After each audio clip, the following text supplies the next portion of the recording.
Ultra-Ever Dry is a revolutionary coating that can be used for a limitless number of applications, from sophisticated electronics to pigeon coops. It has been used on a number of different materials, including steel, aluminum, other metals, plastic, wood, and concrete. But in order for Ultra-Ever Dry to perform at the highest level possible and to ensure a long-lasting finish, proper application of the product is very important. This video will help demonstrate the proper applying techniques needed for a high-performing coating and a safe working environment. Step 1. Personal protective equipment and general safety precautions. Always review safety data sheets and wear proper PPE. Ultra-Ever Dry contains organic solvents and particles. Use of a NIOSH or MSHA approved half-face respirator with a P100 particulate filter paired with an organic vapor cartridge is required. Dust masks or bandanas are not sufficient for respiratory protection. Chemical-resistant polyethylene or nitrile gloves should also be used. Do not use fabric or gardening gloves to protect your hands while spraying Ultra-Ever Dry. Safety glasses or goggles are also required. A paint suit is optional and can be used to protect clothing from spills or overspray. Surface preparation is an important step in applying any coating. For some metal and plastic items, roughening the surface will help with adhesion of the bottom coat of Ultra-Ever Dry, leading to greater longevity of the coating. Although the roughening shown here involves the use of sandpaper and a scouring pad, industrial methods including but not limited to sanding and blasting may be used. The appropriate method for the specific surface should be evaluated on a test surface. After roughening the surface, clean any dust, dirt, or residue with a vacuum or blower. Wipe down the surface with acetone or xylene and allow it to dry completely prior to applying the bottom coat. Even surfaces that do not require roughening, such as stone, clay, or concrete, should be thoroughly cleaned of any dust, dirt, or loose particulates. Prior to applying the bottom coat of Ultra-Ever Dry, mix it thoroughly for at least 5 to 10 minutes. This is necessary because as the containers sit, the polymers settle on the bottom. Without sufficient agitation, the bottom coat will not have the necessary quality to bond with the surface being sprayed. This will result in shortened lifespan of the sprayed coating and, in some cases, very little water or oil repellency of the final coating. For quart-sized containers, mixing can be done by hand. For 1-gallon or 5-gallon containers, a plastic propeller attached to a hand drill should be used. A paint shaker may also be used. For 55-gallon containers, more industrial mixing equipment will be required, such as an explosion-proof mixer and stand.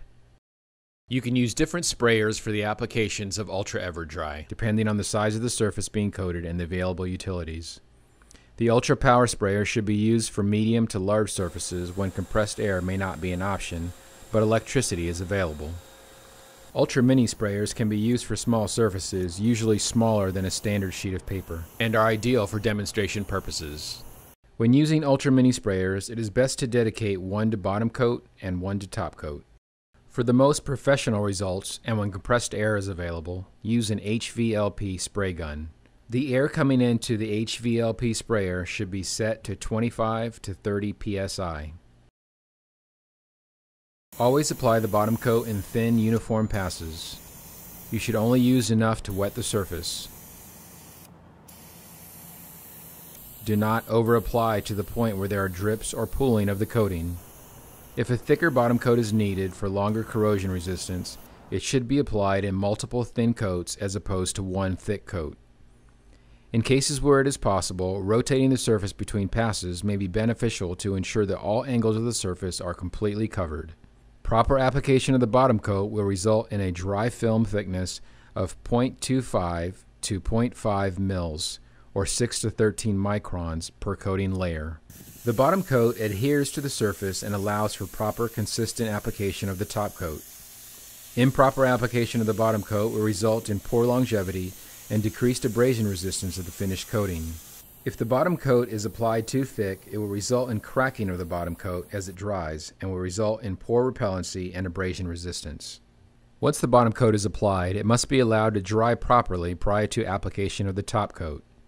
Allow 15 to 30 minutes for proper drying of the bottom coat before application of the top coat. If desired, use of a hair dryer or heat gun on a low temperature setting may be used to decrease drying times without negatively affecting the coating. Any remaining bottom coat in the spray container can be carefully poured back into the original container for future use. Clean up the sprayer using xylene or another organic solvent as soon as possible after completing the spraying of the bottom coat. Review safety data sheets and wear appropriate personal protective equipment for any solvent that will be used. The bottom coat alone leaves a hydrophobic coating that will repel water and resist corrosion, but will not be self-cleaning or super hydrophobic.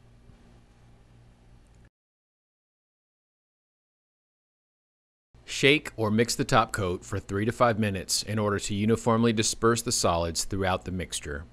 This is necessary because as the containers sit, the solids settle on the bottom. In a similar fashion to the bottom coat, apply the top coat in multiple thin, uniform passes. Allow the top coat to dry for 15 minutes for initial water repellency. Allow it to dry for 2 hours prior to packaging or handling. Allow it to dry overnight for maximum abrasion resistance and water and oil repellency. The perimeter of this glass has been coated with Ultra-Ever Dry. Note, the coating is hazy, not clear. Any remaining top coat in the spray container can be carefully poured back into the original container for future use. Clean up the sprayer using acetone or another organic solvent as soon as possible after completing the spraying of the top coat. The top coat is responsible for the superhydrophobicity, oleophobicity, and self-cleaning properties of the Ultra-Ever Dry coating. The Ultra Mini Sprayer consists of a glass jar, a power unit, and an intake tube with a filter. The glass jar can be cleaned and reused. The power unit will eventually deplete and need to be replaced. Replacement units are available in 12 packs. Each power unit will spray approximately 1/3 of a quart of liquid. Before using the mini sprayer, remove and dispose of the filter on the bottom of the intake tube. This filter is designed to remove solids from paints, but is not necessary for applying Ultra-Ever Dry, and if not removed, may cause clogging issues during the application process. Once the bottom coat has been mixed, fill the jar no higher than the fill line marked on the jar. Hold the sprayer as vertically as possible and never less than 45 degrees from vertical. Tilting the sprayer to an angle less than 45 degrees can result in spilling the fluid from the bottle through the air intake. It can also result in spraying air instead of fluid, as the intake straw will not be submerged. Hold the sprayer approximately 6 to 8 inches from the substrate or surface to be sprayed. Start by spraying outside of the substrate if possible, and slowly coat the substrate in thin, uniform passes, moving the sprayer at a constant speed and a constant angle throughout the coating process. Overlap each pass slightly in order to ensure that there are no edge defects at the outside spray boundaries. Swirling in between passes will help keep the Ultra-Ever Dry thoroughly mixed. In cases where it is possible, rotating the surface between passes may be beneficial to ensure that all angles of the surface are completely covered. When you're finished spraying bottom coat, unscrew the glass jar. Place your finger over the spray nozzle with the intake tube suspended above the glass jar. Press down on the nozzle with your other hand. This will allow some of the remaining bottom coat in the sprayer to drain back into the glass jar. Carefully pour the remaining bottom coat back into the original container. Pour a small amount of xylene into the glass jar. Screw the glass jar back into the power unit and spray the xylene into a rag and wipe the tip of the sprayer. Remove the power unit from the Ultra Mini Sprayer and separate the fluid intake tube from the power unit. Rinse the inside and outside of the intake tube with xylene and wipe it clean with a rag. Holding the power unit upside down over a waste container, run xylene through the intake opening and allow it to gravity flow through the sprayer nozzle. Spray the nozzle into a waste container and then, again covering the nozzle hole with your finger, reverse spray the power unit over the waste container. Wipe down any excess bottom coat off of the inside and outside of the glass jar. The unit can now be stored until its next use. Failure to clean the unit immediately after use may result in premature clogging and failure of the sprayer power unit. Using a separate Ultra Mini Sprayer, repeat the process using the top coat after allowing the bottom coat a sufficient amount of time to dry. Clean the sprayer with xylene before spraying. This will not only clean but also lubricate the internal parts of the sprayer. Fill the cup with approximately 8 ounces of xylene. Connect the air hose to the turbine and gun. Turn on the power to the sprayer. Spray the gun into a rag, test surface, or hazardous waste container to help remove any buildup. Using paper or another test surface, adjust the flow of the gun using the dial at the back of the gun. Next, adjust the spray pattern knob at the front of the gun. Hold the spray gun about 6 to 8 inches from the surface. The flow should be adjusted so the test surface is wetted, but not to such an extent that it pools or drips. There are 3 spray pattern settings that allow for spraying horizontally, vertically, and in detail. The detail pattern is small and circular and is adjusted by moving the spray pattern knob between the vertical and horizontal fan setting. Wipe the inside and outside of the cup with a rag. After the bottom coat has been mixed for 5 to 10 minutes, pour the desired amount of coating into the cup. Fill to no more than 32 ounces of the cup. Do not overfill. Screw the cup into the gun and connect the air hose to the gun. Turn on the turbine. If desired, perform a test spray to double check the spray volume and pattern. Hold the power sprayer perpendicular to the surface being sprayed. Arcing or tilting may result in uneven coating. The recommended spray distance is approximately 6 to 8 inches. Spray edges first. Overlap each stroke a minimum of 75%. Move the gun at a constant speed. When you are finished spraying the bottom coat, turn off the turbine, disconnect the air hose, and unscrew the fluid cup. Squeeze the gun's trigger while keeping the suction tube above the cup. This will allow some of the remaining bottom coat in the sprayer to drain back into the cup. Carefully pour the remaining bottom coat back into the original container. Pour xylene into the cup to a height of about 8 ounces. Screw the cup into the gun and connect the air hose to the gun. Turn on the turbine. Spray the xylene into a rag and wipe the tip of the gun. Shake the gun to help move the xylene through the gun and cup.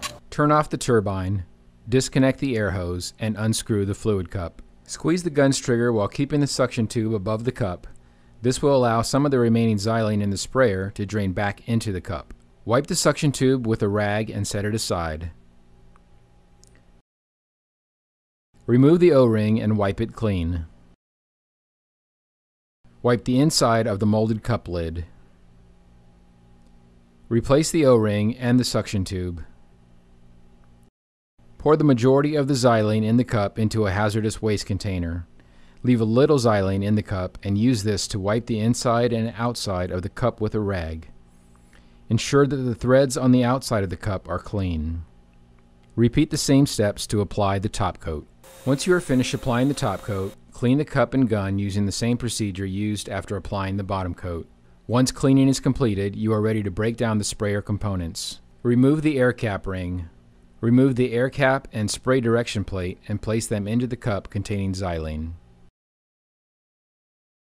Use the wide end of the needle and fluid tip tool to remove the fluid tip. Wipe the tip with an area of the rag that has been wetted with xylene. Carefully wipe the rubber O-ring on the fluid tip with the rag. Inspect the O-ring to ensure that it is not swelled, cracked, or torn. Set aside the fluid tip. Use the needle and fluid tip tool to remove the needle. Insert the narrow end of the tool all the way into the channel containing the needle until it stops. Rotate the tool about 10 times counterclockwise. Carefully pull the tool out of the gun while rotating the tool counterclockwise slightly to remove the needle. Place the needle into the cup containing xylene and swirl the cup to help move xylene throughout the parts. Wipe the inside of the gun's fluid channel with a rag wetted with xylene. Remove the parts soaking in xylene and wipe them down.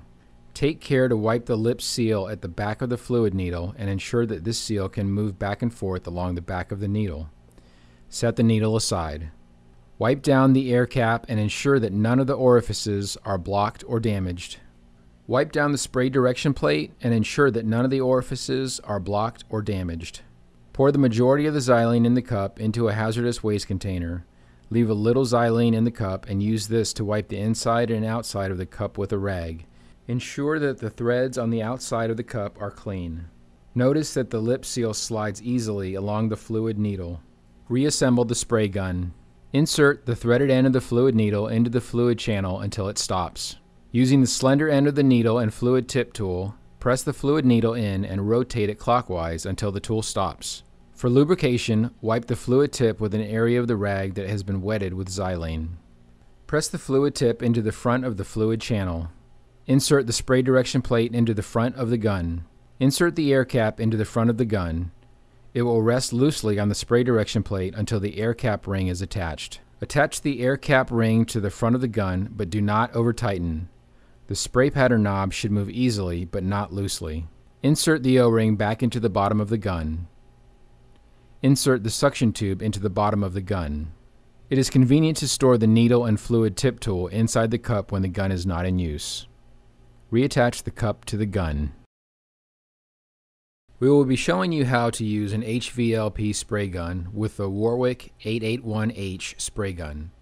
Although the same principle shown here will be relevant for other HVLP guns, specific details may differ with different spray guns. When you're going to spray with an HVLP system, you will need the following: an HVLP spray gun, air compressor, the larger the better, but at least 30 gallons. A 3 or 4 gallon will not be big enough for continuous HVLP spray gun use. Air compressor hose. Unless your air compressor comes in a kit, you will need to buy the hose and coupler separately. Regulator, filter and moisture trap, 2 hose fittings, one for the gun and one for the compressor, and Teflon tape. A high-volume, low-pressure, or HVLP paint sprayer is generally designed to handle both water-based and solvent-based coating materials. In this case, we're spraying Ultra-Ever Dry. HVLP models are designed to reduce overspray and provide maximum transfer efficiency by limiting air cap pressure. Fill the cup with the required amount of material. Fill to no more than 19 millimeters or 3/4 inches from the top of the cup. Do not overfill. Attach cup lid. Air volume adjustment. The air volume adjustment is located at the base of the spray gun near the air inlet. When this knob is turned fully clockwise, the airflow is shut off. It takes some experimenting to find the right airflow setting. Too much airflow can make excessive overspray and cause a rippling effect in the liquid that has already been applied to the surface. Excessive airflow can also cause a wet surface to dry too fast, which can create problems in the final results. Too little airflow can result in spots of liquid on the surface. You may notice that the gun is spitting liquid instead of making a nice cloud of spray. Material volume adjustment.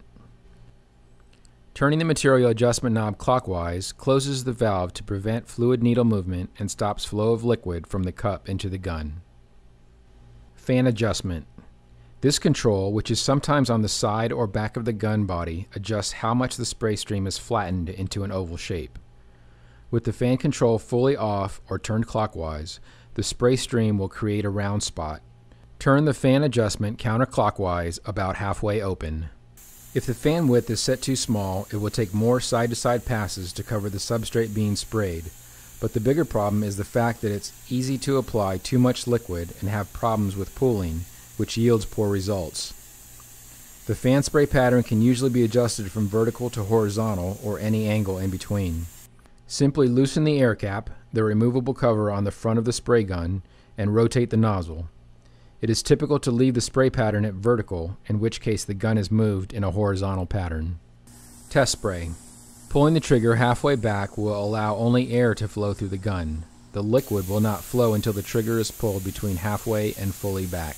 Pull and hold the trigger of the HVLP spray gun at the half trigger position and adjust inlet air pressure at the base of the gun. Be sure to install a pressure regulator at the gun inlet to allow for adjustment of the air pressure to 18 to 25 psi. A higher pressure setting results in better atomization of the fluid, which just means that the spray mist is finer because the droplets are smaller. Note that the air pressure entering this spray gun cannot exceed 50 psi, so I adjust the pressure regulator on the air compressor down to 50 psi. Excessive pressure at the inlet side of the gun can damage the gun's pressure regulator. Perform a test spray. If the coating is too wet, reduce liquid flow by turning the liquid adjustment knob clockwise. If atomization is too coarse, increase inlet air pressure. If too fine, reduce inlet pressure. The pattern size can be reduced by turning the fan adjustment knob clockwise. Hold the HVLP paint sprayer perpendicular to the surface being sprayed. Arcing or tilting may result in uneven coating. The recommended spray distance is 6 to 8 inches or 150 to 200 millimeters. Spray the edges first. Overlap each stroke a minimum of 75%, moving the gun at a constant speed. Cleaning the HVLP. Step 1. When done spraying, pour the unused liquid back into its container. Pour some xylene into the spray gun cup, swish it around, spray the xylene until the clear xylene can be seen leaving the gun. Some opaque liquid may leave the nozzle before the spray appears clear. Spray the xylene onto a rag and wipe the nozzle off. Step 2. Pour most of the remaining xylene into a waste container, but leave a little in the bottom of the cup and wipe out with a rag after applying bottom coat. Follow steps 1 and 2 after applying top coat, then move on to step 3. Step 3. Remove the air cap and soak it in xylene. Remove the nozzle with the multi-wrench included with the spray gun. This requires the 19mm wrench opening. Once loosened, the nozzle can be unscrewed and soaked in xylene. It helps to pull the trigger while doing this, which retracts the needle. Turn the material volume adjustment counterclockwise until completely out. Pull out the needle and soak it in xylene.